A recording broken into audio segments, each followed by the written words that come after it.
신앙심이 뛰어난 어느 한 노예가 백인 가정의 하인으로 있었습니다. 주인은 사냥을 좋아하였으며 사냥할 때마다 꼭 이 하인을 데리고 다녔습니다. 하루는 사냥을 가면서 주인이 이 하인에게 물었습니다. 너는 예수님을 믿는다고 하면서 왜 늘 시험을 당하였다고 하느냐? 나는 예수를 믿지 않아도 아무 시험이 없는데 라면서 따라온 이 하인을 비웃듯이 물었습니다. 하인이 대답합니다. 주인님, 노하지 말고 대답해 주십시오. 지금 저기에 있는 꿩을 쏘아 한 마리는 죽었고 한 마리는 다리 한쪽을 맞아 살겠다고 절름발이가 되어 달아난다면 주인님께서는 어느 것을 먼저 잡으시겠습니까? 주인이 대답하기를 그것은 산놈을 따라가 잡을 것이 아니냐. 그때 하인이 대답합니다. 옳습니다. 주인님은 이미 그 영이 죽었으니 마귀가 잡으려고 시험할 필요가 없고 저는 어떻게 하든지 하나님의 뜻대로 살아보려고 노력하니 마귀가 잡으려고 별별 시험을 다 합니다. 여러분, 마귀도 죽은 영혼은 죽은 사람을 잡지 않습니다. 성도에게 있어서 시험이라고 하는 이 단어는 꼬리표처럼 따라다니고 있습니다. 개인적인 바람은 시험이 없었으면 좋겠지만 아쉽게도 그런 일은 없습니다. 예수님께서도 시험을 받으셨습니다. 하나님의 아들 되신 예수님께서도 시험을 받으셨다고 한다면 우리가 누구이간데 시험이 없다고 감히 말할 수 있겠습니까? 그렇다면 성도는 왜 시험이 옵니까? 특별히 한국의 그리스도인들만큼 하나님을 잘 믿는 사람들도 없는데 우리는 얼마나 열심입니까? 새벽부터 낮, 오후, 때로는 저녁까지 매일같이 매 시간마다 부르짖고 있습니다. 그럼에도 불구하고 우리에게 왜 이처럼 시험이 임하고 있느냐는 것입니다. 오늘 본문은 말씀합니다. 너희가 여러 가지 시험을 당하거든 온전히 기쁘게 여기라. 본문의 말씀을 보게 되면 시험이 당연한 것처럼 우리에게 주문하고 있습니다. 뿐만 아니라 시험을 당하면 우리로 하여금 웃으라고 합니다. 기뻐하라고 말씀하고 있습니다. 뿐만 아니라 시험이라고 하는 것이 한 번도 힘든데 여러 가지라고 한다면 도대체 이 시험이 얼마나 많다는 것인지 그럴 때마다 오늘 본문은 말씀합니다. 웃으랍니다. 시험을 당할 때마다 우리에게 기뻐하라고 말씀하고 있습니다. 그러나 현실은 어떻습니까? 하나님을 믿는 일로 인하여서 부당한 대우를 받는다면 어떻게 하시겠습니까? 여러분 기뻐할 수 있겠습니까? 또 하나님을 믿는 일로 인하여서 가정에서는 어떻습니까?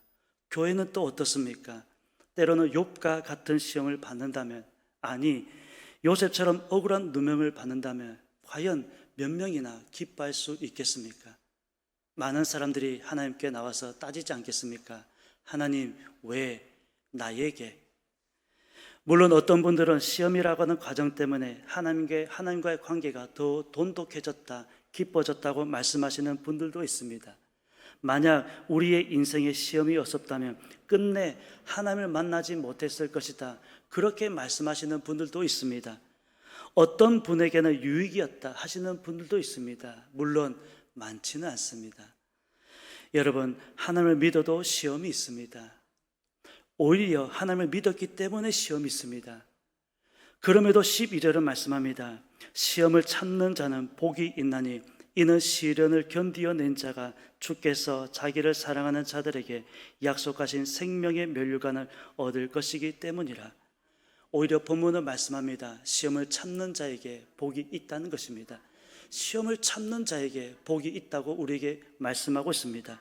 뿐만 아니라 이 시험을 참는 자에게 생명의 멸관을 얻을 것이다 라고 우리에게 분명하게 말씀하고 있습니다.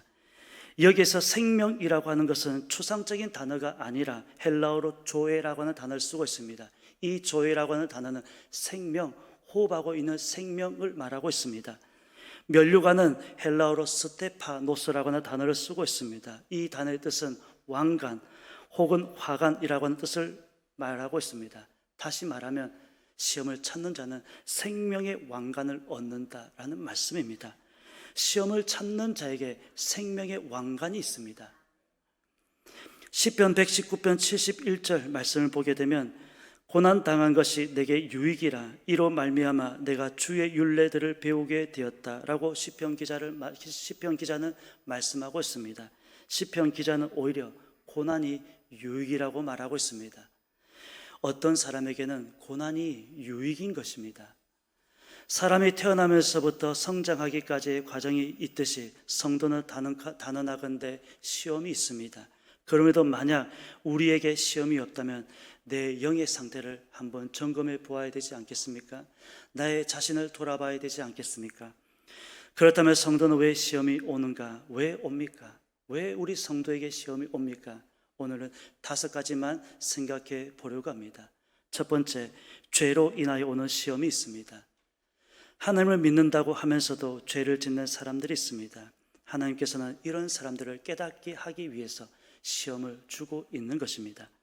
때로는 그것이 육체적 질병일 수도 있고, 때로는 작은 사고를 통해서 깨닫게 하는 경우도 있습니다. 때로는 물질적인 손해를 통해서 깨닫게 하신다든지, 물론 모든 경우가 다 죄와 연관이 있다는 사실은 아닙니다. 오해하시면 안 되는 것입니다. 이런 경우도 있다는 사실입니다. 요한복음 5장 말씀을 보게 되면 베데스다라고 하는 못에 많은 병자들이 있었습니다. 그 중에서도 특별히 38년 된 병자를 고치시는 말씀이 있습니다. 누워 있었고 38년이면 벌써 오래된 병자입니다. 예수님께서 말씀하셨습니다. 그 38년 된 병자를 보고 말씀하셨습니다. 내가 낫고자 하느냐? 여러분, 당연한 것 아니겠습니까? 예수님께서 말씀하셨습니다. 일어나 내 자리를 들고 걸어가라. 그 사람이 곧 나아서 자리를 들고 걸어가니라. 38년 된 병자, 누워있었던 그 병자가 고침을 받았다는 말씀입니다. 물론 이렇게 끝내기는 아쉬움이 남습니다. 그 후에 성전에서 예수님과 이름은 알 수 없는 38년 된 병자가 다시 만나게 되었습니다.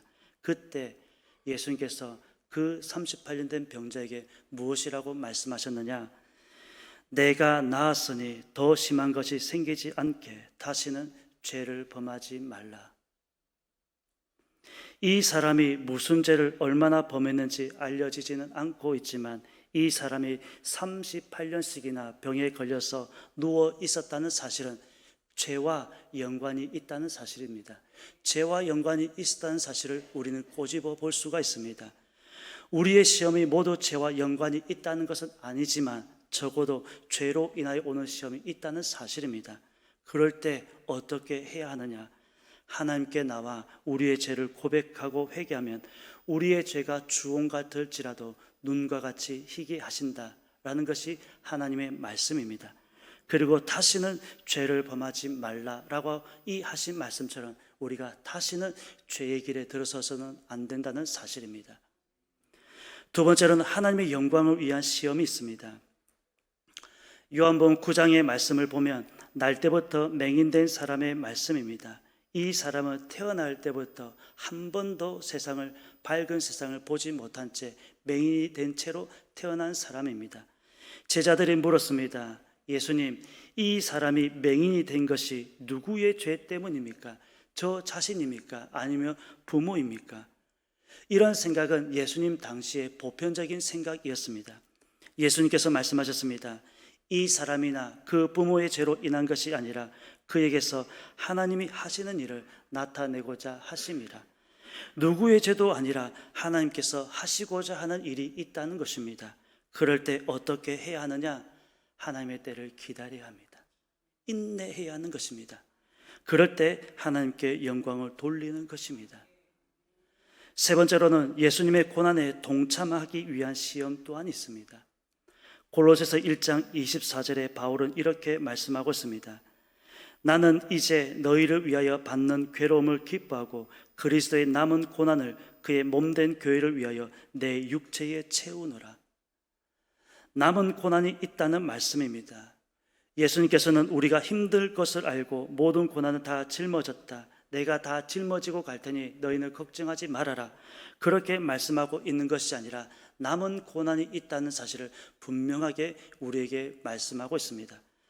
여러분, 십자가가 없으면 영광도 없는 것입니다. 십자가가 없으면 부활도 없는 것입니다.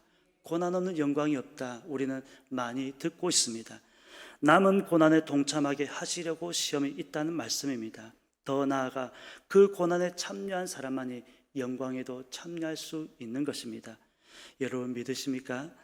고난에 참여한 사람만이 영광에도 참여할 수 있는 것입니다. 여러분, 주님의 몸된 교회를 섬기다가 시험 많이 받지 않습니까? 때로는 말 한마디 때문에, 때로는 작은 오해로, 그럴 때 여러분 어떻게 하십니까? 교회가 여기뿐인가 하고 옮기시는 분들도 계시지만 끝까지 참고 인내하신 분도 계십니다.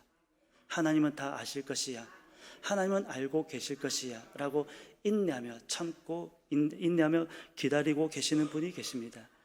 예수님을 잘 믿으면 고난도 시험도 없다, 성경은 한 번도 우리에게 그렇게 가르치고 있지 않습니다. 오히려 이렇게 말씀하고 있습니다.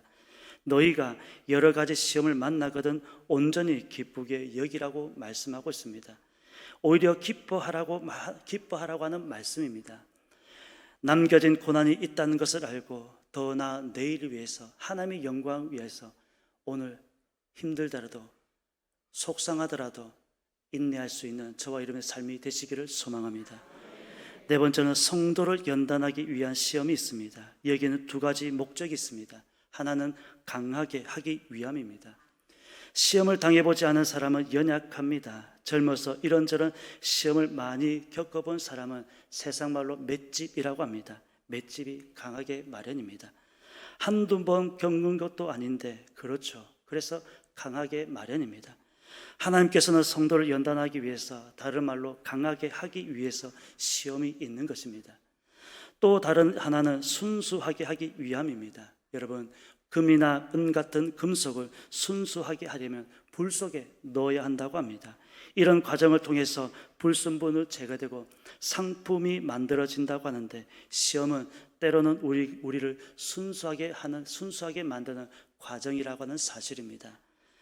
로마서 5장 3절과 4절 말씀을 보게 되면, 우리가 환난 중에도 즐거워하나니 이는 환난은 인내를, 인내는 연단을, 연단은 소망을 이루는 줄 알미라 라고 우리에게 말씀하고 있습니다. 시험은 우리를 소망으로 이끌어가고 있는 그 과정 속에 있다는 사실입니다. 우리가 성경을 보더라도 하나님의 사람들 꽤 오랜 시간 시험을 겪으면서 강하게 되었습니다. 성경을 보게 되면 하루아침에 위대한 인물이 만들어진 경우는 없었습니다. 모세 같은 사람은 바로 왕의 공주의 아들로 입양이 되어서 호의호식하며 남부러울 것 없는 생활이었습니다. 그러나 광야 40년 시험과 연단을 받으면서 때로는 강하게, 때로는 순수하게 하나님께서 쓰실 만한 사람으로 만들어진 것입니다. 다윗도 오랜 시간 사울에게 쫓기면서 시험과 환난의 과정을 거치게 되었습니다. 크게 될 사람은 우리 속담의 떡잎부터 다르다고 합니다. 뿐만 아니라 믿음의 선배님들 역시 태어나자마자 하나님께서 쓰셨다고 고백하는 사람은 단 한 사람도 만나본 적이 없습니다. 모두 이런저런 과정을 거쳐서 비로소 하나님께서 그 사람을 사용하셨더라, 그런 간증을 들어볼 수가 있습니다. 때로는 연단의 과정입니다. 그럴 때는 인내할 수 있어야 하는 것입니다. 크게 쓰시는 사람일수록 시험의 과정도 크다는 사실을 우리는 꼭 명심해야 할 것입니다. 하나님께서 나를 크게 사용하고 계시는구나, 하나님께서 나를 크게 사용하려고 하시는구나 라면서 인내할 수 있는 저와 이런 삶이 되었으면 좋겠습니다. 마지막 다섯 번째는 우리를 겸손하게 하려고 시험이 있습니다. 고린도후서 12장 7절 말씀은 이렇게 말씀하고 있습니다. 여러 계시를 받은 것이 지극히 크므로 너무 자만하지 않게 하시려고 내 육체의 가시 곧 사탄의 사자를 주셨으니 이는 나를 쳐서 너무 자만하지 않게 하려 하심이라. 정확하게 알려지지는 않았지만 바울에게도 육체의 가시가 있었다고 우리는 알고 있습니다. 물론 학자들마다 견해의 차이는 있습니다. 어떤 학자들은 그 바울의 육체의 가시가 안질이었을 것이다, 혹은 간질이었을 것이다, 의견은 분분합니다. 특별히 갈라디아서의 말씀을 보게 되면 바울의 육체의 가시가 갈라디아 성도들에게 치명적인 결함이었다는 것은 분명한 것 같습니다. 설교자가 설교 중에 쓰러지면 곤란하지 않겠습니까? 그래서 안질보다는 간질이었을 것이다. 바울을 괴롭힌 육체의 가시가 간질이었을 것이다. 그렇게 학자들은 이야기하고 있습니다. 바울도 이것으로부터 자유하고자 하나님께 얼마나 기도하였겠습니까? 다른 사람을 위해서 기도하면 귀신도 떠나가고 손수건만 얹어도 병이 낫게 되는데 얼마나 기도하였겠습니까? 어지간히 몸부림을 쳤던 모양인데 하나님께서는 바울의 이 기도만은 절대로 들어주지 않았습니다. 그렇다면 바울 입장에서는 충분히 속상해야 할 입장입니다. 그러나 그 이후의 말씀을 보게 되면 이렇게 말씀하고 있습니다. 이것이 내게서 떠나가게 하기 위하여 내가 3번 주께 간구하였더니 나에게 이르시되 내 은혜가 내게 족하도다. 이는 내 능력이 약한 데서 온전하여 짐이라 하신지라. 그러므로 도리어 크게 기뻐함으로 나의 여러 약한 것들에 대하여 자랑하리니 이는 그리스도의 능력이 내게 머물게 하려 함이라. 그러므로 내가 그리스도를 위하여 약한 것들과 능력과 궁핍과 박해와 공고를 기뻐하노니 이는 내가 약한 그때의 강함이니라. 잘 알려진 말씀이죠. 내 은혜가 내게 족하다 라는 말씀을 들려주고 있습니다. 3번씩 고쳐달라고 기도했던 그 바울로 하여금 됐어, 내 은혜가 지금 받은 내 은혜로 인하여서 너는 족한 것이야 라는 말씀을 들려주었다는 것입니다. 하나님께서는 바울로 하여금 지금까지 받은 은혜로도 족하다 하는 말씀입니다. 이 말씀 중에는 이것으로 인하여서 더 이상 기도하지 말라는 말씀입니다. 그리고 지금까지 너의 그 능력이라고 하는 것이 귀신이 떠난다든지 혹은 병든 자가 고침을 받는다든지 하는 것은 다 너가 약한 데서 온전해진 것이다 라고 말씀하고 있습니다. 그러면서 끝까지 고쳐주지 않으셨는데 어쩌면 이 일로 인하여서 사도 바울이 더 겸손하게 하나님께 충성하였는지도 모르는 것입니다. 더 겸손하게 믿음의 길을 걸어갔는지도 모른다는 사실입니다. 하나님의 일꾼이 되기 위해서는 하나님께서 쓰시는 사람은 세상 말로 상전수전 공준전을 다 겪어보아야 합니다. 선배님들의 말씀을 들어보면 젊어서 고생을 사서도 한다고 합니다. 바울의 삶을 비추어 보면 죄 때문에 당한 시험 외에는 다 있는 것 같습니다. 큰 인물일수록 시험이나 고난도 많은 것 같습니다. 바울은 그런 일 때문에 믿음을 포기하거나 교회를 옮기거나 하지 않았고 자신이 걸어갈 그 믿음의 길을 묵묵히 걸어가게 되었습니다. 이런 일들이 있은 이후 바울이 남긴 마지막 말씀입니다. 나는 선한 싸움을 싸우고 나의 달려갈 길을 마치고 믿음을 지켰으니 이제 후로는 나를 위하여 의의 면류관이 예비되었으므로. 바울의 마지막 고백은 승리의 노래를 부르고 있는 바울의 모습을 볼 수가 있습니다. 고쳐주지 않았다고 해서 좌절하지 않았습니다. 절망하지 않았습니다. 주저앉지 않았습니다. 자신에게 지어진 그 십자가를 붙들고 끝까지 믿음의 길을 달려가게 되었습니다. 우리 역시 신앙생활을 하면서 시험이 없기를 다 바랄 것입니다. 평안하기를 원할 것입니다. 단언하건대 믿음의 단계가 성장할수록 시험의 무게 또한 무겁다는 사실입니다. 성경에 나오는 인물 중 바울이라고 하는 인물만큼 시험이나 고난을 많이 받은 인물도 없는 것 같습니다. 자신은 이렇게 고백하고 있습니다. 교회를 위해서 짊어진다, 내 육체에 채운다 라고 하는 이 마음으로 마지막까지 순교하기까지 그는 달려가게 되었습니다. 시험은 당시에는 즐거워 보이지도 않고 원망스러울 수도 있지만 이것을 통해서 하나님께서 원하시는 사람으로 만들어졌다면 여러분 기뻐할 일 아니겠습니까? 감사할 일 아니겠습니까? 너희가 여러 가지 시험을 만나거든 온전히 기쁘게 여기라. 시험을 참는 자는 복이 있나니 이는 시련을 견디어낸 자가 주께서 자기를 사랑하는 자들에게 약속하신 생명의 멸류관을 얻을 것이기 때문이라. 시험은 우리를 강하게 만들고 있습니다. 순수하게 만들고 있습니다. 마침내 하나님의 일꾼으로 만들어서 하나님의 영광에 참여하게 만들고 있다는 사실입니다. 결론입니다. 서두에서도 말씀을 드렸지만 시험이 없었으면 좋겠습니다. 우리의 삶이 형통했으면 좋겠습니다. 매일매일이 좋은 일들과 좋은 소식들로 넘쳐났으면 좋겠습니다. 아프신 분들 한 사람도 없었으면 좋겠고, 물질적으로도 어려움이 없었으면 좋겠습니다. 사업장마다 만사 형통했으면 좋겠습니다. 자녀들의 앞길이 형통하였으면 좋겠습니다. 정말 그랬으면 좋겠습니다. 그러나 우리의 현실은 그렇지가 못합니다. 육체를 가진 이상 마귀의 끊임없는 유혹, 하나님의 테스트, 여전히 현재 진행형입니다. 여러분, 우리만 시험이 있는 것이 아니라 지금도 믿음의 길을 걸어가고 있는 수많은 사람들, 지금도 시험의 과정을 거치고 있다는 사실을 반드시 명심하셔야 하는 것입니다. 믿음의 선배님들 역시도 이 시험의 과정을 모두 다 통과했다는 사실을 우리는 꼭 명심하셔야 하는 것입니다. 그러게 낙심하거나 포기하지 마시고, 왜 나에게만 하면서 불평하지 말고 우리를 쓰고자 하시는 하나님의 뜻인가 보다 하고 먼저는 하나님께 영광을 돌리고, 그리고 겸손히 인내할 수 있는 그런 저와 여러분의 삶이 되었으면 좋겠습니다. 오늘은 음령위원회 헌신 예배입니다. 우리가 음령위원회 1부, 2부, 3부, 천사찬양대, 그리고 그 외 중창단, 합창단 한 마음이 되어서 헌신하는 시간입니다. 때로는 이런저런 어려움도 있겠지만 우리가 자신을 낮추고 한 마음이 될 때 아름다운 하모니를 이루는 것처럼 내가 아닌 우리가 되어서 더 아름다운 하모니를 만들어서 하나님께 영광을 돌리면 얼마나 좋겠습니까? 그러한 찬양을 우리 하나님께서 받으시고 큰 은혜를 베풀어 줄 줄로 믿습니다. 그런 은혜가 저와 여러분의 삶 가운데 흘러넘치시기를 예수님의 이름으로 축원합니다. 기도드리겠습니다. 하나님, 은혜를 감사드립니다. 이 시간 음령위원회 헌신 예배로 하나님께 영광 돌렸습니다. 특별히 시험이라고 하는 단어를 통해서 생각해 보았습니다. 성도에게 오는 시험은 결국 하나님의 기쁨이 된다는 사실을 잊지 않게 도와주옵시고, 인내하여서 끝까지 하나님께 영광 돌릴 수 있는, 그래야 거룩한 하나님의 사람으로 거듭날 수 있는 우리의 삶이 되어질 수 있도록 인도하여 주옵소서.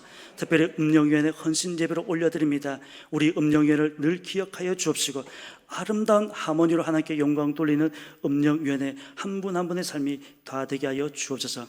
특별히 장영희 원로 목사님과 사모님 건강을 붙들어 주옵시고, 연일 계속된 치료 가운데 강건하게 하여 주옵시고, 세우신 신명호 담임 목사님 하나님 영권과 인권과 물권 허락하여 주셔서 하나님의 교회를 든든하게 잘 세워갈 수 있도록 인도하여 주옵소서. 감사드리며 예수님의 이름으로 기도드립니다. 아멘.